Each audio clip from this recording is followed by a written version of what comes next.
Buenos días, ¿cómo andan? Vayan arrancando las cámaras, porfa.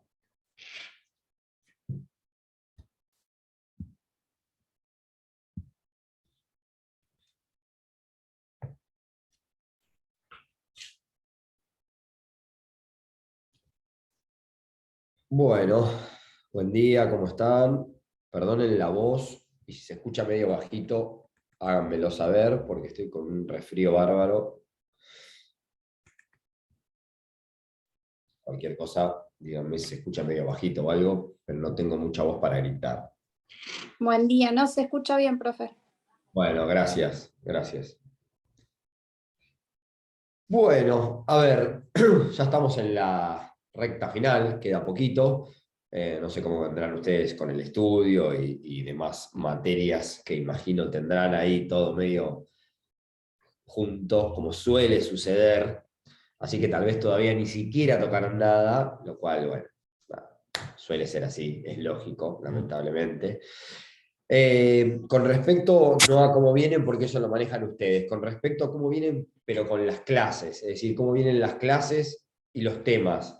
¿Venimos más o menos bien? ¿Falta algo muy importante? Me refiero, obviamente, más que nada al resto de los profes y demás, que es lo que desconozco. Creo, profe, que justo vamos a casi finalizar con las clases esa misma semana, o creo que ese mismo lunes o martes va a ser la última clase. El otro día con el doctor Sagrario estábamos haciendo el cálculo de los temas que faltaban y de las clases y pasaba eso. Bien, buenísimo. O sea que vamos a estar ahí justos. El examen es el 10, ¿verdad? El 10. Bueno, conmigo en principio lo que quedaría por ver, y en realidad yo tomo también un poco la posta de lo que a veces les da Silvina y demás, pero estuvo con una semanita de vacaciones, eh, vamos a intentar liquidar entre hoy y mañana, mañana presencial, el tema de prenda, ¿bien? Prenda común hoy, prenda con registro mañana. Si todo va bien y no hay ningún cambio. Después, por lo menos conmigo no quedaría nada. El viernes supongo que tendrán con Ariel o con Ramiro. Y ya la semana que viene creo que estaríamos ahí, cerca entonces de la fecha. Yo estoy medio perdido. Claro, es el viernes que viene el examen, o sea, el que viene no, el otro. Así que la semana que viene, si queda algún tema, se dará entre lunes y martes. Y si de repente ya para el lunes se terminó todo, o ya para este viernes, bueno, lunes y martes y lo que queda de esa semana, que les quede a ustedes para estudiar, salvo que nos pidan específicamente alguna clase de revisión o algo por el estilo, pero si no, somos partidarios de que a veces, la verdad, dar una clase con un tema entre comillas nuevo 2 días antes del examen no tiene sentido. Entonces, preferible que ustedes aprovechen el tiempo para estudiar, salvo obviamente que haya quedado un tema muy importante sin dar y que sea necesaria la clase para explicar un montón de cosas. De lo contrario, somos de los que creemos que en los últimos días es más para encerrarse y meterle a la lectura, ya dejar de escuchar y ponerse a leer ustedes. Así que eso, cualquier cosa, igual ustedes de acá al viernes nos van diciendo y el viernes con quien les toque, Ariel, Ramiro o Silvina, bueno, lo pueden ver. Perdón, pero... Perdón. Ahí está. Bueno, arranquemos con prenda. A ver si podemos liquidar hoy rápido lo que es la prenda madre, prenda común o prenda con desplazamiento. Mismo, son tres acepciones diferentes para el mismo contrato. Y mañana ver prenda con registro. Bien, algunas apreciaciones preliminares que a veces sirven para después entender un poquito más el resto.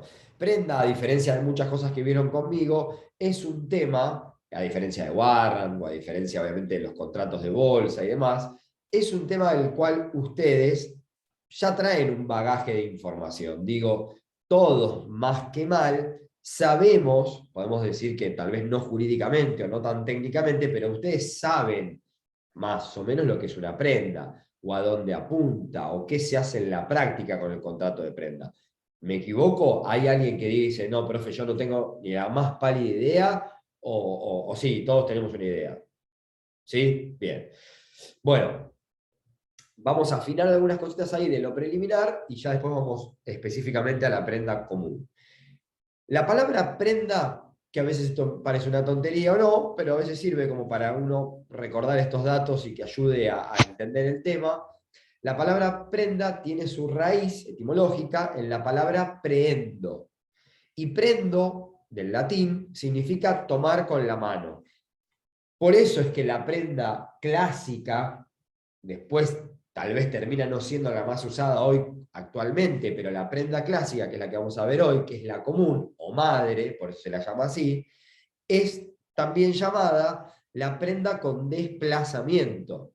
Bien, y ahí en ese desplazamiento es donde tiene sentido la etimología de la palabra, de esto de prehendo, de tomar con la mano, ¿bien? Por ese desplazamiento. Ahora nos metemos ahí en ver esto del desplazamiento, qué es lo que significa, más allá de que ustedes probablemente ya estén entendiendo a qué va. Un dato importante o una aclaración importante, sobre todo a los fines de la lectura, es recordar que cuando ustedes lean o escuchen la palabra prenda, en el derecho argentino se puede estar haciendo alusión a tres cosas distintas. Prenda como derecho real de garantía, como el derecho real de prenda. Bien, que sería la definición, si se quiere, más técnica desde lo jurídico. Bien, la prenda es el derecho real de prenda. Pero también se usa la palabra prenda para definir el contrato. Che, ¿inscribiste la prenda? Es el contrato de prenda. Y también se usa la palabra prenda para definir a la cosa. Ejemplo, en el caso de, no sé, un contrato prendario de un vehículo, se habla de la prenda cuando se hace referencia al bien, al auto, en ese caso. Aclaro porque al momento de leer a veces puede llevar a alguna especie de confusión. Solo como breve repaso histórico, van a encontrar o pueden leer de que en el derecho romano se hablaba de la fiducia. La fiducia era un instrumento o un contrato similar a la prenda, pero con una particularidad, que es lo que después se fue puliendo con el paso del tiempo. En la fiducia, el deudor transmitía la propiedad. La propiedad, es decir, había desplazamiento de la cosa.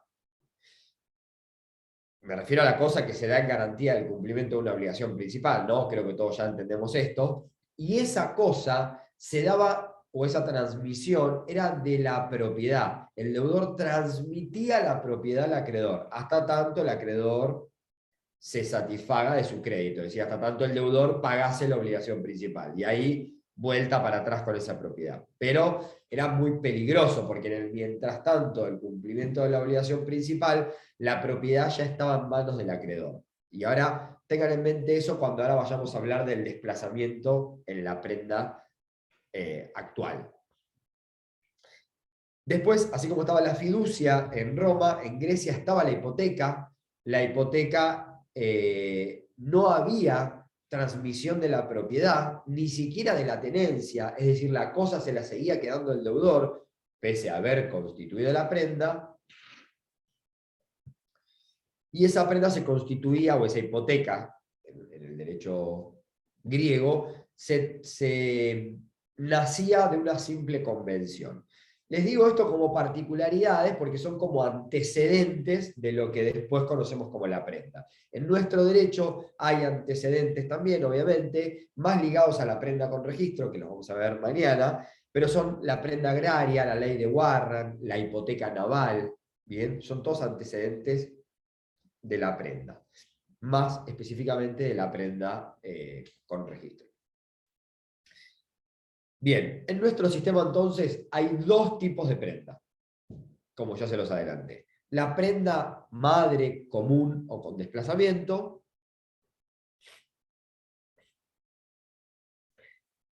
versus la prenda con registro.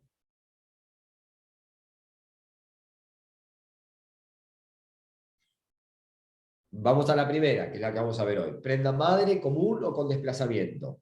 Artículo 2219 del Código Civil y Comercial. Les leo la definición para que después también la contrastemos con otras definiciones que les puedo dar. Acá, este es un tema, más allá de que yo uso el consejo, si se quiere, para todos los temas que doy, pero específicamente en este tema, me parece que es importantísimo saberse el concepto del contrato, la definición. Bien, cuanto más completa, cuanto más jurídica, más nos va a allanar el entendimiento de todas las características que vamos a estudiar después. Si el concepto está bien completo, tienen el 70%. El 2219 dice: la prenda es el derecho real de garantía sobre cosas muebles no registrables o créditos instrumentados. Ahí tienen el objeto. Cosas muebles no registrables o créditos instrumentados.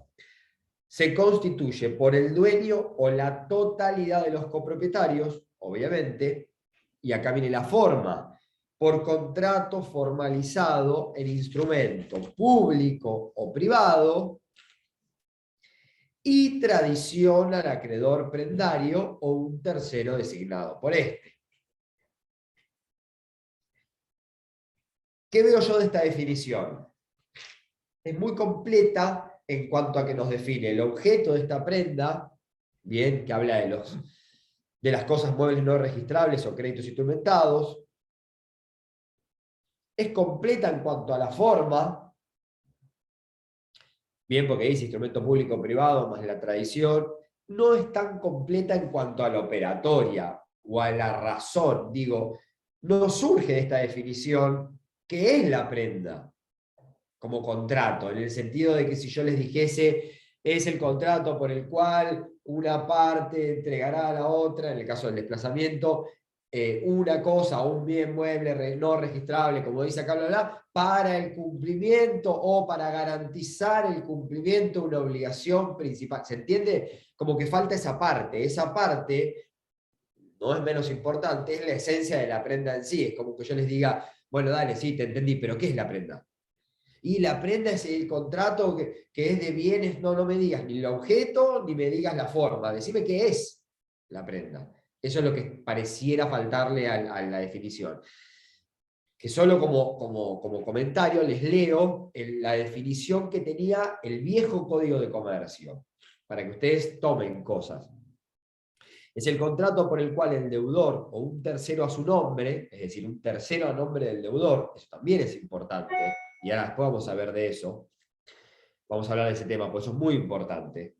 El deudor o un tercero a su nombre entrega al acreedor, acá no dice o un tercero, pero puede ser, una cosa que en realidad ese Código de Comercio después instantáneamente se discutió que tendría que haber dicho un bien, no una cosa, por los créditos instrumentados, pero bueno, el código en su momento decía una cosa mueble, reitero, lo de cosas se modificó instantáneamente por bien mueble, y acá viene la parte que yo le decía que falta en el código actual.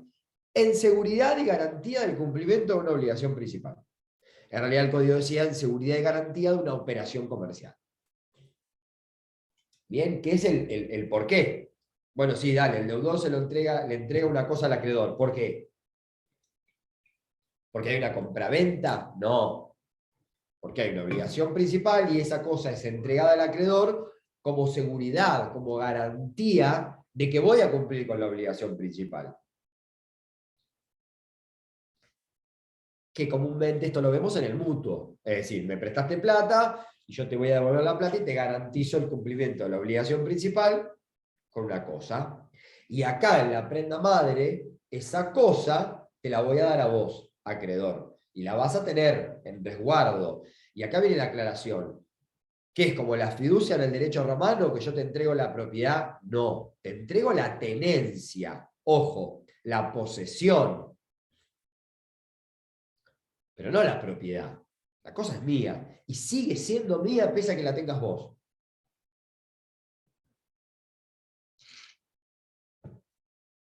¿Ok? Ojo con eso, porque son esas particularidades que hacen al contrato y y un poco se diferencian de estos antecedentes históricos del instituto, ¿bien? Que luego fue evolucionando. Entonces, hay tradición, hay entrega de la cosa, para que exista prenda común, sí o sí tiene que haber entrega de la cosa, pero esa cosa se entrega, lo que se está transmitiendo es la tenencia, no la propiedad. Y eso parece una tontería, pero ustedes, cuasi abogados ya, conlleva un montón de consecuencias. ¿No? Porque si yo digo, ¿y de quién es la obligación de conservar la cosa? O si yo digo, ¿y si yo soy el deudor y le entregué la cosa al acreedor? ¿Puedo hacer actos que tengan que ver con mi característica de dueño como un acto de disposición? Y siempre la respuesta tiene que ser en principio sí, porque seguís siendo el dueño. Después veremos, claro, no la podés vender, pero porque no la tenés vos, la tiene el otro. ¿Bien? O porque no la podés vender porque también está garantizando el cumplimiento de una obligación principal, y que garantice el cumplimiento de una obligación principal significa que si yo no cumplo con la obligación principal, el acreedor, por alguno de los medios que veamos, puede quedarse con la cosa o cobrarse con la cosa. Por lo tanto, si yo sigo el dueño, sigo siendo el dueño, tampoco la puedo vender y disponer libremente. Esa es la restricción, pero no porque no pueda jurídicamente en cuanto a que yo sigo siendo el dueño. Bien. Entonces, hacer foco ahí. Otro, siguiendo con esto de la definición o del concepto de la prenda común, podemos dar otra definición que ya no es del Código Civil y Comercial ni del viejo Código de Comercio, sino es más doctrinaria, que dice: es el contrato por el cual, en garantía del cumplimiento de una obligación, el deudor o un tercero entrega al acreedor o un tercero, que si quieren podrían agregar ese tercero que recibe la prenda con el cargo de guardarla en interés del acreedor,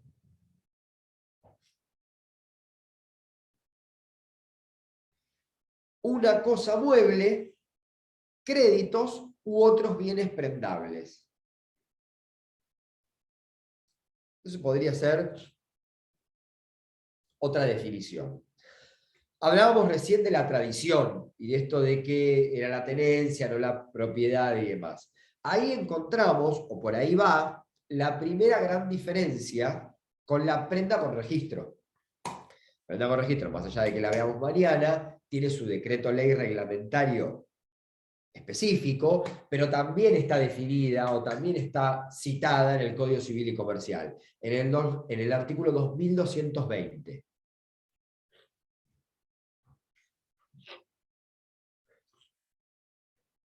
Y justamente, ¿cuál es la diferencia? Que yo les decía que iba por el lado de la tradición. En la prenda con registro, el bien que se da en garantía del cumplimiento de la obligación principal queda en manos del deudor. Bien, no hay desplazamiento. Solo se le entrega al acreedor ese derecho real de prenda y con él el privilegio y la posibilidad de secuestrar y ejecutar la cosa frente al incumplimiento de la obligación principal. Bien, que es el mismo derecho y privilegio que tiene la prenda con desplazamiento, con la diferencia que en el desplazamiento el tipo tiene la cosa. Cuando digo el tipo, me refiero al acreedor, ¿no? En la prenda con registro no, y como contracara o como apoyo a ese no desplazamiento está la registración, que mañana lo vemos. Es decir, bueno, como no me vas a dar la cosa, esto lo vamos a dejar registrado en un registro. Reitero, mañana nos metemos en esta prenda, pero ese sería como la contracara. Es decir, bueno, como no hay desplazamiento, bueno, ¿cómo lo vamos a formalizar? ¿O cómo esto va a quedar en resguardo mío? Porque vos me decís que me lo garantizás con tu cosa, pero la cosa te la quedás vos. Bueno, es un bien registrable y por ende va a quedar registrada esa prenda en el registro que se trate. A ver, Digo que es tan importante el tema de la tradición y hace a la forma del contrato, porque lo dice el propio artículo 2219, que yo les puedo agregar, o que por eso digo que es tan importante a veces tener en la definición estos caracteres, porque con sentido común después empiezan a sacar las conclusiones a posibles preguntas. Por ejemplo, si yo dijese, ¿y qué pasa si hay contrato de prenda con desplazamiento y no hay entrega de la cosa? Digo, firmamos el contrato, pero nunca me das la cosa. Frente a ese supuesto hipotético, como la tradición es parte esencial del contrato de prenda con desplazamiento, vamos a decir que lo que vamos a tener ahí es una promesa de prenda, y esa promesa de prenda, en la práctica, en lo jurídico, lo que va a conllevar es que el acreedor va a poder exigir judicialmente que se le entregue la cosa, o bien dar por resuelto ese contrato con la correspondiente indemnización. Porque le falta una parte esencial al contrato, que es la tradición. Otro comentario interesante es que a veces se pregunta, es decir, bueno, yo tengo una prenda con desplazamiento. ¿Se puede constituir una segunda prenda sobre el mismo bien? Algo charlábamos cuando hablábamos del Warrant. ¿Se acuerdan cuando yo les dije que la ley daba la posibilidad de fraccionar y de esa forma tener varios Warrant para no dejar clavada toda la mercadería? Y yo ahí les hice el comentario, más allá de que se puede constituir una segunda prenda, acá es lo mismo. Es decir, se puede, pero con alguna particularidad. Porque como la cosa la tiene el acreedor, y estamos siempre hablando de una segunda prenda, también con desplazamiento, ¿cómo hago para desplazar la cosa en la segunda prenda? Digo, este segundo nuevo acreedor, ¿cómo hago para darle la cosa si ya hay otra prenda anterior y la tiene el acreedor primero? Entonces lo que vamos a decir es, sí, se puede constituir una segunda prenda, siempre que el acreedor consienta conservar la cosa en beneficio de ambos. ¿Por qué? Porque uno está teniendo el acreedor está conservando una cosa que le es ajena, porque ya dijimos que la propiedad no se transmite, y por ende la tiene que cuidar, es un derecho, tiene que conservarla en el estado en el que se encuentre. Por lo tanto, ese derecho es una responsabilidad, como todo derecho. Y tener la cosa ya no la va a tener solo por él, sino que también la va a tener que tener por él y por otro segundo acreedor. Entonces necesitamos el consentimiento del primer acreedor, o bien necesitamos el consentimiento de que el acreedor primero no conserve para los dos, es decir, no la tenga para los dos, pero sí consienta darle la cosa a un tercero. Tercero que la va a tener en resguardo de los dos. Bien. Esto lo encontramos en el artículo 2223. Y ahí también da una solución a un posible problema que se les puede estar imaginando a ustedes en la cabeza, que igual ustedes también ya tienen la respuesta. Es decir, bueno, frente al incumplimiento de las obligaciones principales, la del primero y la del segundo, ¿quién cobra? Ya lo saben, ¿no? Digo, vamos a esa frase conocida, primero en el tiempo, mejor en el derecho. Esto es lo mismo. Si el acreedor prendario primero no tendría que tener mayor objeción a que se genere una segunda prenda, porque él sabe que igual cobra primero. Y en todo caso, si sobraría plata de esa ejecución, si sobrase algo, si hubiese un excedente, ahí cobraría el segundo acreedor. Y él no se vería perjudicado el primer acreedor por la existencia de una segunda prenda. Bueno, algunos caracteres importantes de este contrato. Accesorio, ya lo dijimos, bien, depende de la obligación principal, sigue la suerte de la obligación principal. Formal, y acá agrego, 2219 y el artículo 2222. ¿Por qué? Y esto no se los dije antes. Porque el 2219, que es el del concepto, el de la definición, dice instrumento público o privado más tradición. ¿Bien? Pero el 2222 le agrega una cosita más. Que ¿por qué no está en el 2219? Porque no es necesario para la existencia del contrato, pero sí es necesario para su aplicabilidad. ¿Por qué? Porque el 2222 dice, además tiene que tener fecha cierta si querés que sea oponible a terceros. Entonces, ¿qué quiere decir esto? Si no tiene fecha cierta, ¿el contrato existe, es válido? Sí. Por eso lo de la fecha cierta no está en el 2219, que está en la definición. Ahí el 2219 dice, mirá, instrumento público o privado y tradición. Eso es lo necesario. Pero es importante cuando hablen de la forma que le sumen el 2222.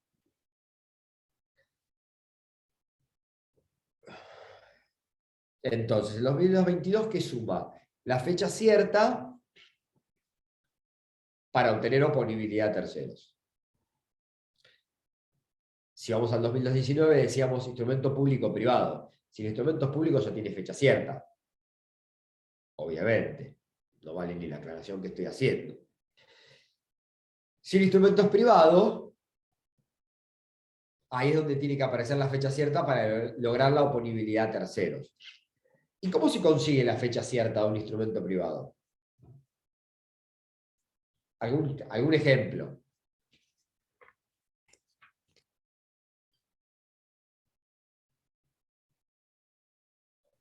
Desde la fecha de la firma, ¿puede ser, profe? Que se deje constancia de la fecha en la que suscriban las partes el contrato. No, todo instrumento privado va a tener fecha, pero fecha y fecha cierta no es lo mismo. Por decirlo burdamente, fecha cierta, a diferencia de fecha cierta es la que no se discute. ¿Bien? ¿Puede ser la muerte, por ejemplo, de alguna de las partes? No. Exacto, Paloma, porque difícilmente se puede afirmar el contrato después de que se murió. Entonces, si una de las dos partes que aparece en un contrato se murió hoy, 28 de noviembre, 29 de noviembre, por más que el contrato diga 11 de noviembre, la fecha cierta va a ser el 29. ¿Se entiende? No es que porque sucedió la muerte de las partes, vamos a decir que la fecha que figura en el instrumento es la cierta. No, lo que se dice o lo que tiene relación con lo que dice Paloma es, si murió, esa va a ser la fecha cierta, porque Mariana difícilmente lo puedan haber firmado. ¿Bien? ¿Se entiende? Ese es un caso de fecha cierta. ¿Qué otro caso de fecha cierta?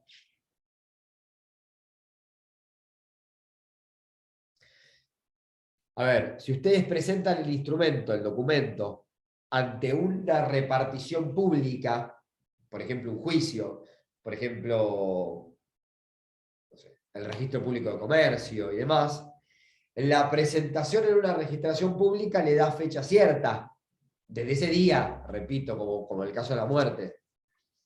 ¿Por qué? Porque después no se puede haber firmado, porque ya se presentó en un juicio. Si ya está la prueba, está ahí, está en un expediente público, judicial, en el que intervino un organismo público.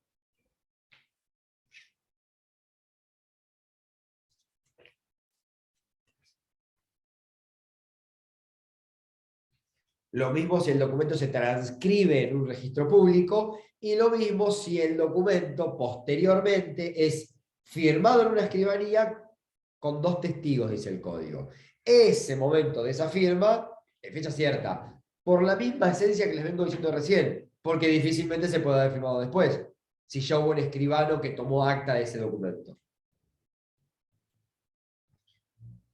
¿Sí? Ojo con eso, porque son cosas que no tienen que ver con la materia, tienen que ver con conocimientos que ya tendrían que traer ustedes anteriores. Fecha y fecha cierta no es lo mismo, y cómo se obtiene la fecha cierta es importante. Entonces, cuando hablen de forma, sumen todo, 2219 y 2222. Otro carácter es que es indivisible, porque cada uno de los bienes que conforman la prenda, o mejor dicho, el 100% del bien que genera la prenda, garantiza el cumplimiento de toda la obligación principal. Es mobiliaria, porque afecta a bienes muebles, créditos. Es expresa, porque el objeto de la prenda debe quedar expresamente determinado en el contrato, debe surgir. Es bilateral. ¿Por qué? ¿Por qué es bilateral? Porque hay Porque obligaciones genera y derechos para obligaciones. ambas partes. Claro. Bien, perfecto. No lo pregunto de chicaneo, lo pregunto para ver si de repente, y no con ánimo de exponer a nadie, pero si de repente alguno me dice porque tiene dos partes. Porque prefiero que acá, en todo caso, nos riamos o hagamos el comentario o lo que sea, y que no le suceda en un examen oral, que lo pregunto porque sucede todos los cuatrimestres. Es decir, no porque a mí se me ocurre de tratarlos como que ustedes no saben lo que es bilateral, pero créanme que en todos los cuatrimestres siempre hay alguien que, si caemos por esta pregunta, sobre todo en los orales, dice bilateral porque hay dos partes. Como si existiera algún contrato en el que haya una parte. Te encerrás en el baño y contratás con vos mismo. Entonces, ojo con esas cosas. Bueno, esto sí es importante también, esta idea de rescatar esta idea, que por eso hincho, y parezco ya los viejos hinchapelota que siempre hablan de lo mismo, pero por eso hincho con la definición. Porque miren qué tontería. Si yo les digo, chicos, díganme cuáles son las partes del contrato y díganme qué capacidad legal tienen que tener las partes. Y ustedes me dicen, bueno, acreedor y deudor. Bien, perfecto. Y ahí es donde viene el hinchapelota y dice, pero en la definición, ¿no había alguna aclaración más? No, sí. ¿Por qué? Porque yo les dije que decía que entregaba la cosa el deudor o un tercero. ¿Qué significa un tercero? ¿Es solo un comentario que dice la definición? No, significa que el constituyente de la prenda puede no ser el deudor. Es decir, puede no ser el que está obligado a la obligación principal. Perdón ahí la doble palabra pegada. ¿Bien? Y esto en la práctica es común, es decir, che, yo saco un crédito, y es re común. ¿Por qué digo re común? Porque ustedes, ¿esto dónde se ve a menudo? En el contrato de alquiler. ¿Quién sale de garante? ¿Ustedes mismos? No, sale de garante un tercero, distinto a la prenda, ¿no? Porque en la prenda estamos hablando de una cosa, por eso es que se puede el propio deudor garantizar su obligación con una cosa. Llevé un ejemplo solo para que me entiendan de que otro puede garantizar el cumplimiento de una obligación principal mía. Por ende, puede venir un tercero constituyente de la prenda y constituir la prenda. Es decir, darme su televisor para garantizar la obligación principal que está a mi cargo. ¿Bien?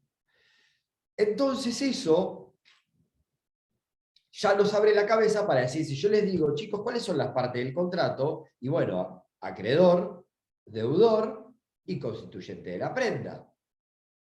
Y que con un poquito más de pimienta y de ganas, ustedes me pueden decir acreedor, deudor, constituyente de la prenda, que puede o no ser el mismo deudor. Esa es una respuesta que está bien dada. Y eso va de la mano con algo más importante. Bueno, ¿cuál es la capacidad que necesitan las partes? Bueno, el acreedor necesita capacidad legal para contratar, porque está haciendo un contrato. Bien, perfecto. ¿Y el deudor qué capacidad necesita? ¿Puede ser la libre administración de sus bienes? ¿Tiene que ser el propietario?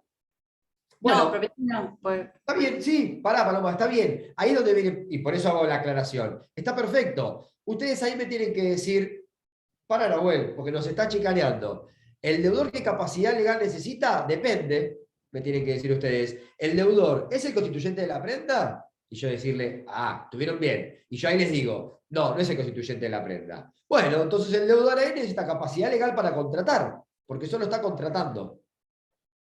Bien, está contratando una obligación principal, por ejemplo, un mutuo. Bien. Y si a mi respuesta, a sus preguntas, yo les dijese, tienen razón, me engancharon. El deudor al cual yo les estaba preguntando qué capacidad legal tenía, es el constituyente de la prenda. Perfecto. Entonces ahí van a la respuesta de Paloma. Dicen, no, para.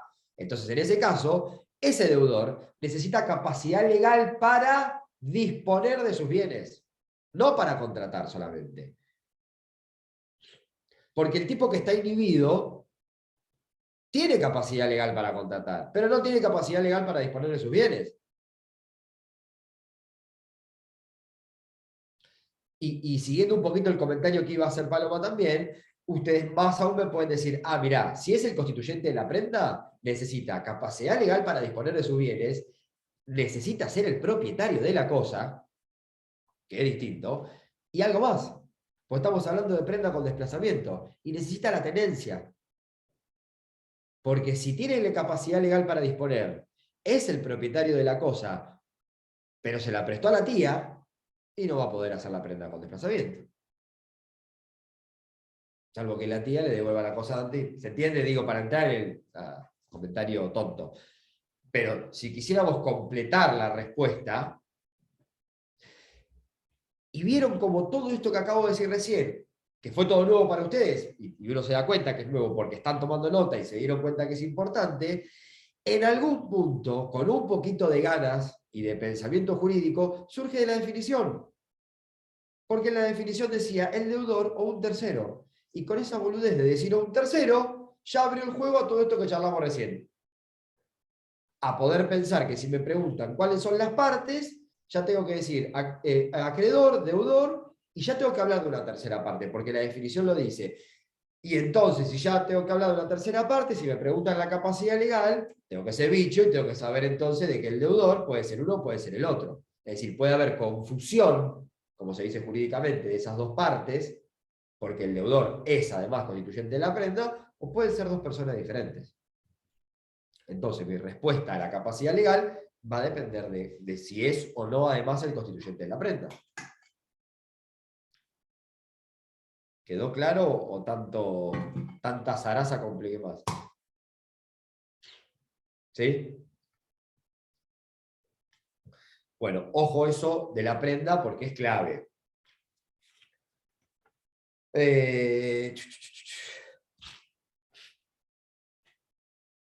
Extensión de la prenda. Esto también está bueno. Como decíamos, como la prenda, como palabra prenda, un poco tiene varias acepciones. Cuando hablamos de la extensión de la prenda, también vamos a hablar de dos posibilidades diferentes. Es decir, de la extensión de la prenda en relación a la obligación que garantiza,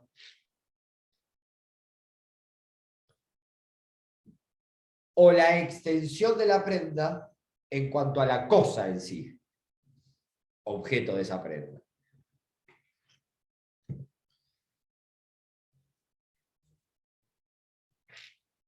En cuanto a la obligación que garantiza, bien, que es el primer supuesto que dije, ¿hasta dónde creen que se extiende la prenda? Hasta el cumplimiento total de la obligación. Ahí está. ¿Y qué es el cumplimiento total? ¿Qué significa realizar, total?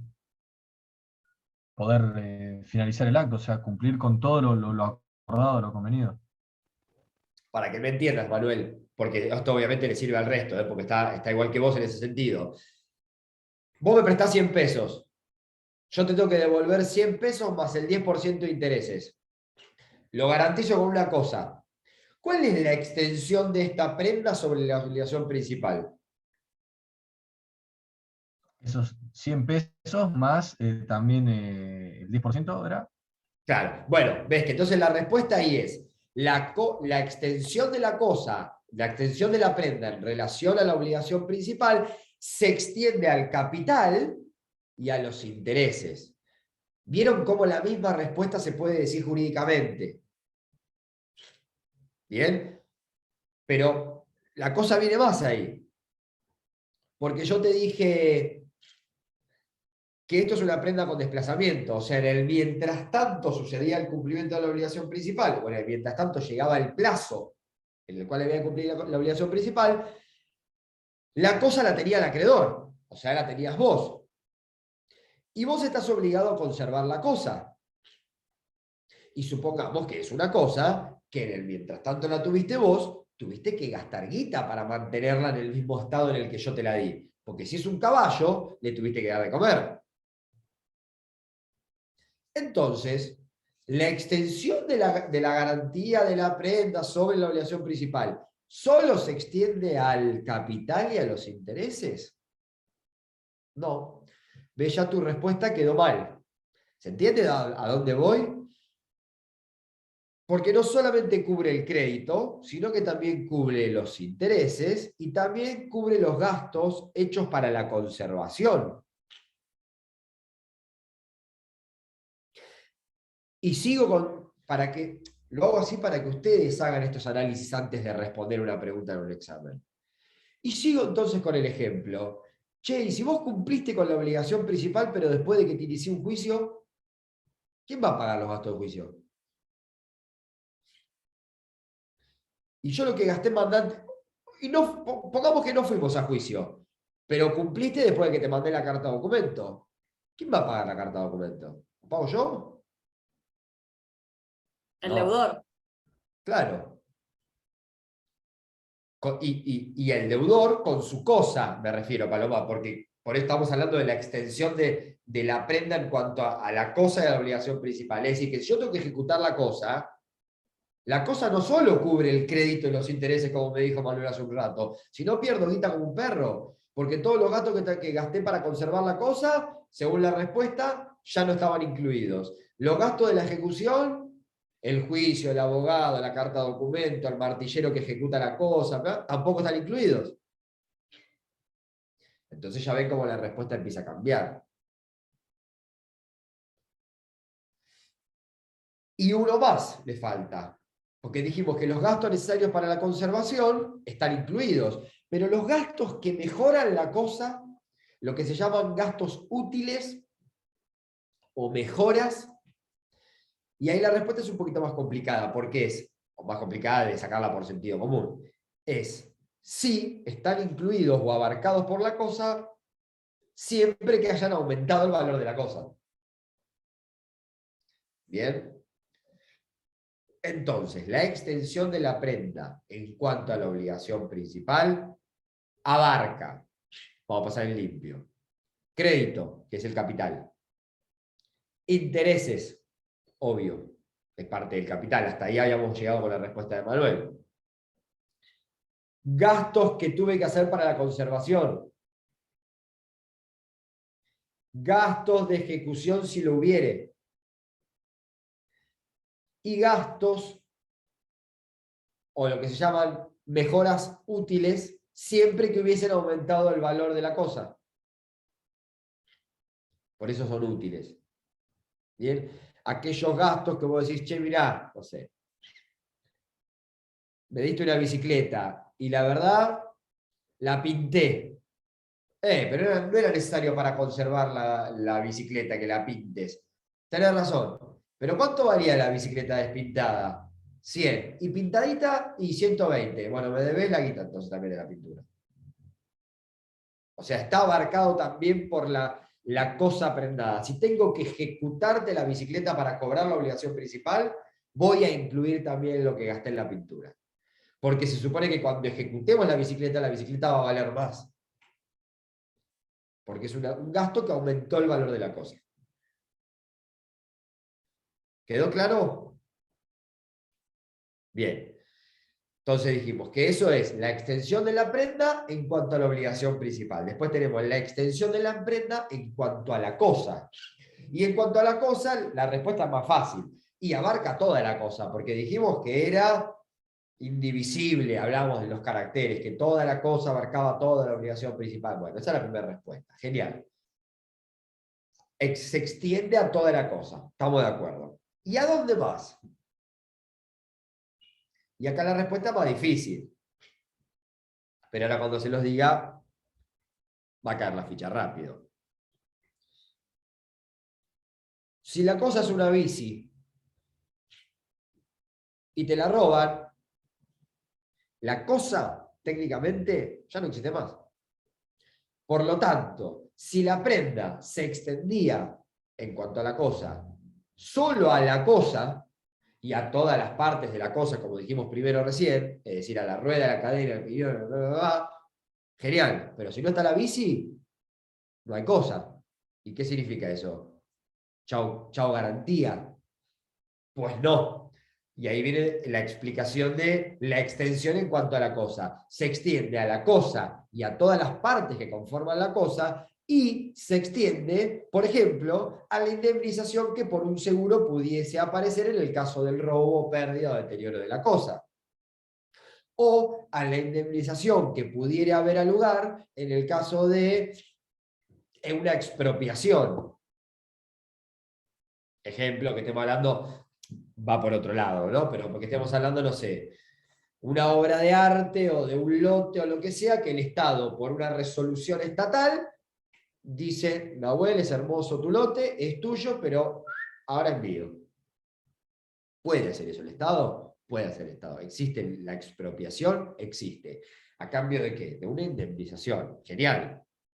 Bueno, ahí también va la prenda. Si no el deudor, si no el acreedor ahí, perdió garantía. Se desapareció, se fumó su garantía. Si solo digo en mi respuesta, la extensión de la prenda en cuanto a la cosa es a la cosa y todas sus partes. Genial, desapareció la bici, capú garantía. No, si hay un seguro, vamos a la indemnización. Si hay una expropiación, vamos a la indemnización. ¿Se entiende? Bueno, derecho y obligaciones del acreedor prendario. Solo así para tirar Perdón. algunos. Sí. Una pregunta, si hay seguro y si no hay seguro, ¿qué? Bueno, y si no hay seguro en todo caso ahí, el problema lo va a tener el acreedor. Es decir, la cosa como garantía desapareció. No hay vuelta. A vos te quedará la cosa de decir, bueno, en todo caso, si desaparece antes del vencimiento de la obligación principal, el acreedor, ¿qué puede hacer ahí? Respuesta lógica. Es decir, faltan 6 meses para el cumplimiento de la obligación principal. Por lo tanto, yo no puedo pedirle que me paguen los 100 más el 10% de intereses porque falta. Pero la cosa objeto de la prenda desapareció, o se deterioró, o pereció. La ley que permite que el acreedor ahí anticipadamente le diga al deudor: dame otra cosa que suplante esto, o adelanto el vencimiento de la obligación principal. Eso permite la ley. Adelantar, ¿se entiende? Anticipar, decir, bueno, mira, lo que vos me has dado en prenda perdió su valor. Desapareció, pereció, se rompió, lo que sea. Suplantámelo con una cosa de igual valor, o te traigo el cumplimiento de la obligación principal a hoy. Y me pones los 110 que me debías. ¿No tiene una responsabilidad por no conservar la cosa, conservarla mal? ¿Quién? El acreedor que perdió o le pereció la prenda. Por supuesto. Claro. Pero acá estamos hablando de la garantía en relación al acreedor, que es el beneficiado por la garantía. Lo que vos me decís es al revés. Lo que vos me decís es: mirá, yo acreedor tengo la cosa. La cosa, si pereció naturalmente, es diferente, pero si de repente yo no la conservé, y tiene relación con lo que ya venía yo hablando, la obligación, mejor dicho, el derecho que tiene el deudor y yo acreedor, la obligación de conservar la cosa, no la cumplí. Por lo tanto, soy responsable frente al deudor. Distinto a la obligación principal, al revés. Él me debe guita a mí, pero yo le tengo que pagar a él. ¿Se entiende? Y acá hay un entrecruce. Si yo tengo la obligación ahora de resarcir, porque eso tiene que ver, Santiago, con lo que hablábamos al principio. La propiedad no se transmite. El dueño sigue siendo el deudor. ¿Bien? Y ahora lo vas a encontrar en los derechos y obligaciones del acreedor. Del acreedor prendario. Derecho de retención. Ya lo conocen. Este es importante. Derecho a percibir frutos o intereses que genere esa cosa en el mientras tanto yo la tengo en mi poder. Pero con una obligación. La obligación de imputar esos frutos primero al pago de los intereses. Y si no me debiese intereses el deudor, ahí los puedo aplicar al capital. O sea, ¿tengo derecho a percibirlos? Sí. ¿Pero me los percibo y me los quedo porque sí? No. Los tengo que ir descontando de lo que me deba el deudor. Primero de los intereses y después, si no hay intereses, del capital. Para que después lo lean, es el artículo 2225, que ojo, porque dice que es válido el pacto en contrario. Por lo tanto, se podría pactar diferente. Che, no tenés derecho a percibir los frutos, ni a imputarlo a intereses ni nada. Cada vez que percibís el fruto de la cosa, me lo das porque el dueño soy yo. Yo soy deudor, te debo la guita, pero los frutos que genere la cosa me los das a mí. ¿Se entiende? Porque es válido el pacto contrario. Otro derecho, 2002-26, derecho a usar la cosa por parte del acreedor. Pero ojo, porque es un derecho mentiroso. ¿Por qué? Derecho a usar la cosa con consentimiento del deudor.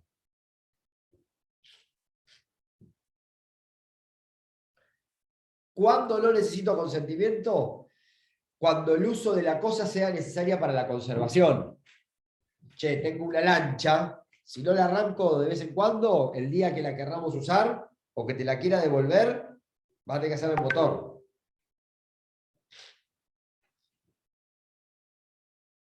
¿Se entiende ahí la diferencia? El acreedor tiene el derecho a usar la cosa, tiene que pedir el consentimiento. No tiene que pedir el consentimiento si ese uso es necesario para la conservación.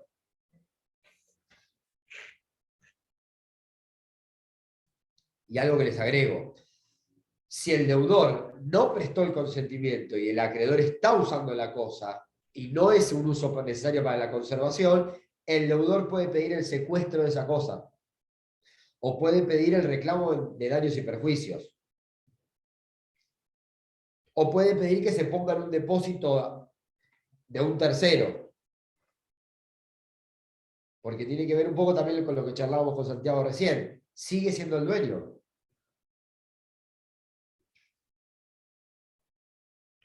Otro derecho del acreedor, derecho a ser reembolsado de los gastos necesarios. Lo necesario para la conservación, lo hablábamos hoy. Y también tiene derecho a que se le devuelvan los gastos útiles o mejoras si aumentaron el valor de la cosa, ya lo hablamos hoy. 2002-27.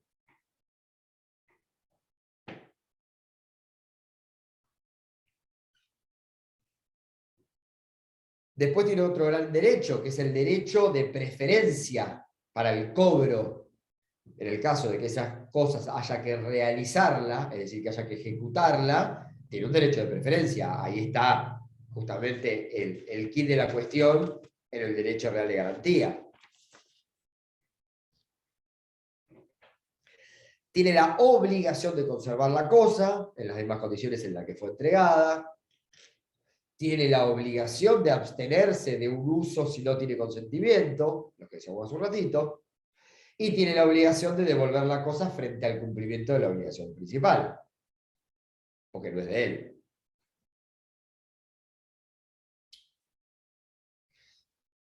Derechos y obligaciones del constituyente de la prenda.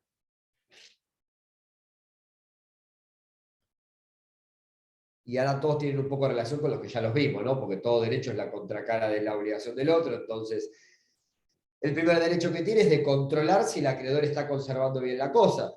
Caso contrario, puede pedir el secuestro, lo que hablábamos un ratito. Tiene derecho, lo que hablamos con Santiago, a ser indemnizado por la pérdida o el deterioro, porque es el dueño.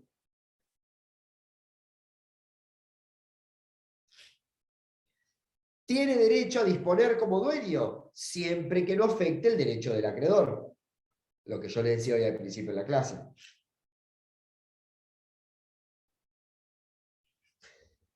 Tiene derecho a exigir la restitución cuando cumpla con la obligación principal.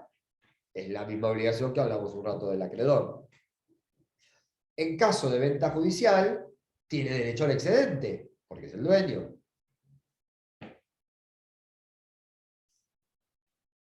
Y obviamente tiene la obligación de pagar los gastos necesarios para la conservación, porque lo vimos hoy, y los gastos que fueran útiles o mejoras si hubiesen aumentado el valor de la cosa.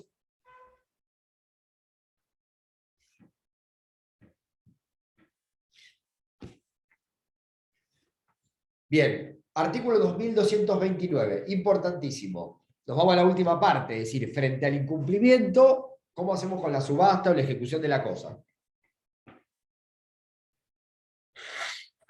Esto es muy importante porque además acá vuelven a aparecer algunas diferencias con la prenda con registro, lo vamos a ver Mariana.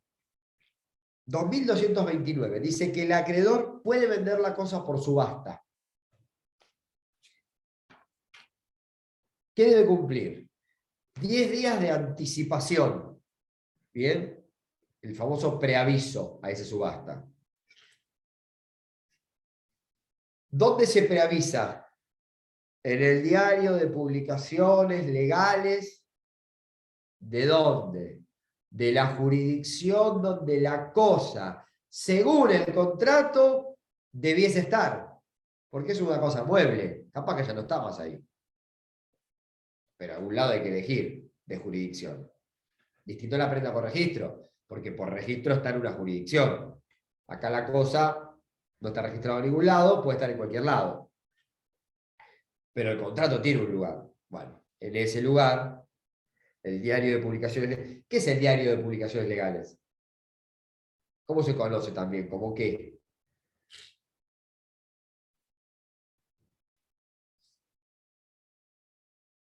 ¿No es el boletín ¿Dónde se publica oficial, profe? ¿Cómo? ¿El boletín oficial no es? Exactamente. Eso es el diario de publicaciones legales. Y ojo, el 2229 agrega algo importante. Dice, las partes pueden convenir simultáneamente en la constitución del contrato dos posibilidades distintas para la ejecución. Y escuchen, una de las opciones, que el acreedor se pueda adjudicar la cosa, esto es frente al incumplimiento de la obligación principal, ¿no?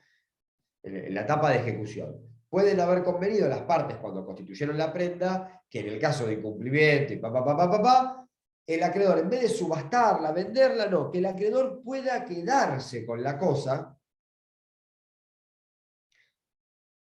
pero con unos requisitos. Dice, por estimación del valor que se haga al momento del vencimiento de la obligación principal, primer dato, porque la cosa podía valer 10 al momento del contrato y valer 100 después. Y el dueño es el dueño, por lo tanto los 90 o lo que sobre es el dueño. Bien, entonces la estimación del valor hay que hacerla en el momento de la ejecución, en el momento del vencimiento de la obligación principal, perdón.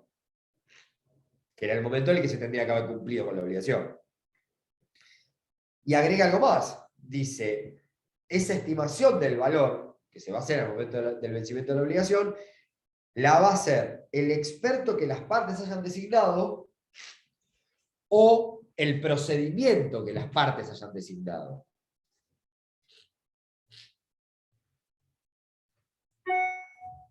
Y en caso de omisión, lo va a tener que decir un juez.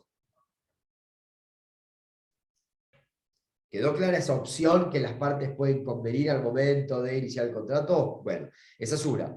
La otra opción que pueden convenir es que la venta se realice por un procedimiento especial que las partes determinen. ¿Qué significa esto? El artículo arrancaba diciendo, el vendedor puede subastar públicamente. Bien, con el preaviso de los 10 días en el diario de publicaciones legales.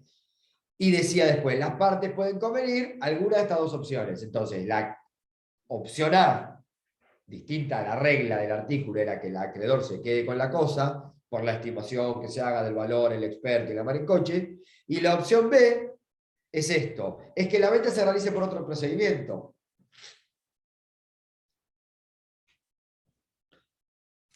Que se hace muy común.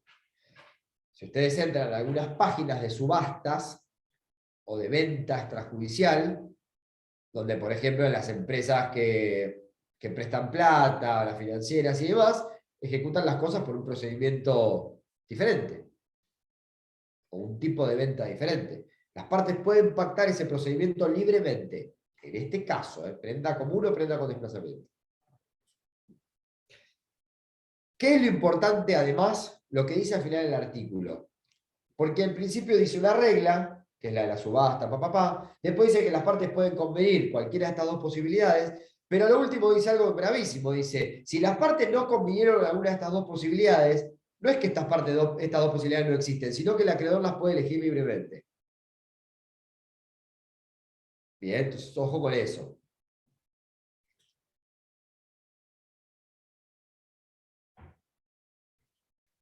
Entonces, el 2229, importante para que ahí le den una vueltita de tuerca, lo estudien porque tiene que ver con la ejecución y esto es particular de la prenda común, prenda con desplazamiento, prenda madre.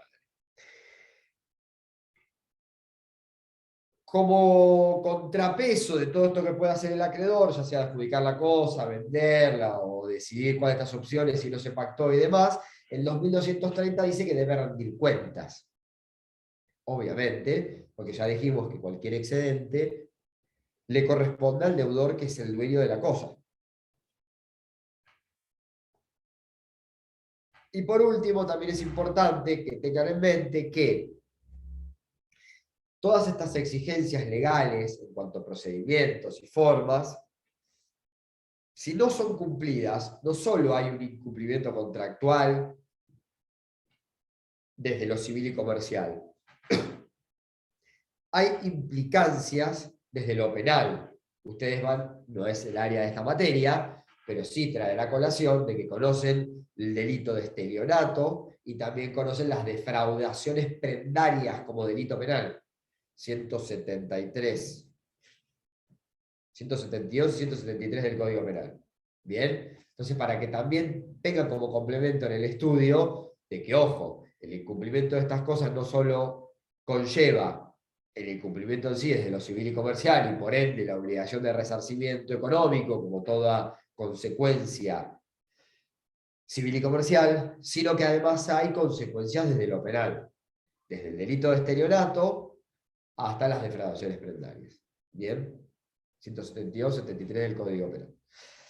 Bueno, chicos, si no hay ninguna duda, cortamos acá, si no me preguntan, y si las dudas surgen después, mañana igualmente continuamos con esto, obviamente con la prenda con registro, pero continuamos con el tema, así que cualquier duda me pueden preguntar mañana.